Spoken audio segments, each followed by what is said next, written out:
नमस्कार, मैं हूं दिबांजलि मित्रा। दिल्ली में कांस्टेबल की डेथ हुई तो देश के गृह मंत्री अमित शाह परेशान हो गए। परेशानी लाजमी थी। किसी जवान की कोरोना से हुई ये चौथी मौत थी। अभी तक देश में 500 से ज्यादा पैरामिलिट्री के फोर्स के जवान कोरोना के शिकार हो चुके हैं। इनमें से 4 की मौत हो चुकी है। अपनी ड्यूटी निभाते हुए, हमारी आपकी हिफाजत करते हुए ये जवान शहीद हो जा रहे हैं। इसलिए गृह मंत्रालय इनकी हिफाजत के लिए चिंतित है। एक दिन पहले ही केंद्रीय गृह मंत्री अमित शाह ने अधिकारियों के साथ एक हाई लेवल मीटिंग की। इस मीटिंग में जवानों की सुरक्षा सबसे बड़ा विषय रहा। इस बैठक में सभी पैरामिलिट्री फोर्सेस के प्रमुख मौजूद रहे।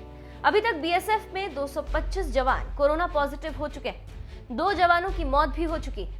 सीआरपीएफ में 164 जवान कोरोना के शिकार हो चुके हैं। 1 की मौत हो चुकी है। आईटीबीपी के 94 जवान कोरोना पॉजिटिव पाए गए और एसएसबी के 17 जवान कोरोना संक्रमित हुए और सीआईएसएफ के 35 जवान कोरोना पॉजिटिव मिले।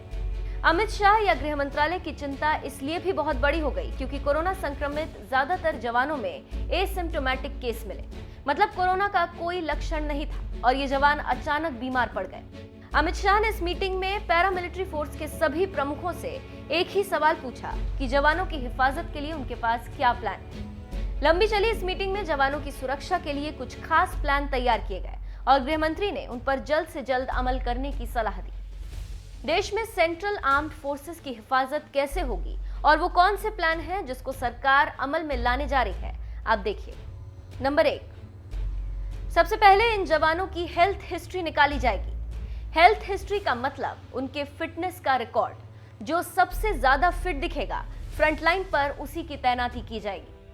नंबर 2, जवानों के लिए मेस अरेंजमेंट में बदलाव होगा। बैरक में उनके रहने के इंतजामों में बदलाव किया जाएगा जिससे सोशल डिस्टेंसिंग का पालन हो सके। नंबर 3, उनकी ट्रेनिंग के दौरान भी सोशल डिस्टेंसिंग का पूरा ख्याल रखा जाएगा।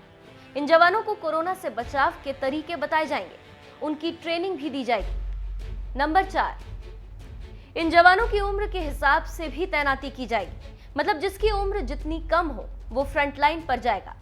ज्यादा उम्र वालों को ऑफिस ड्यूटी में लगाया जा सकता है। नंबर 5, सबसे अहम फैसला आयुष मंत्रालय की गाइडलाइन को फॉलो करने पर लिया गया। इस मीटिंग में तय हुआ कि जवानों की ट्रेनिंग में योग को भी शामिल किया जाए। इम्यूनिटी बढ़ाने के लिए आयुष मंत्रालय ने जो गाइडलाइंस दिए हैं, ये जवान उनका भी पालन करेंगे, जैसे कि मुलेठी, एलोवेरा, गिलोय जैसी चीजों का इस्तेमाल जवानों की इम्यूनिटी बढ़ाने के लिए किया जाएगा। वैसे तो हिंदुस्तान में हर जान बहुत कीमती है। पीएम मोदी का नारा है, जान भी जहान भी।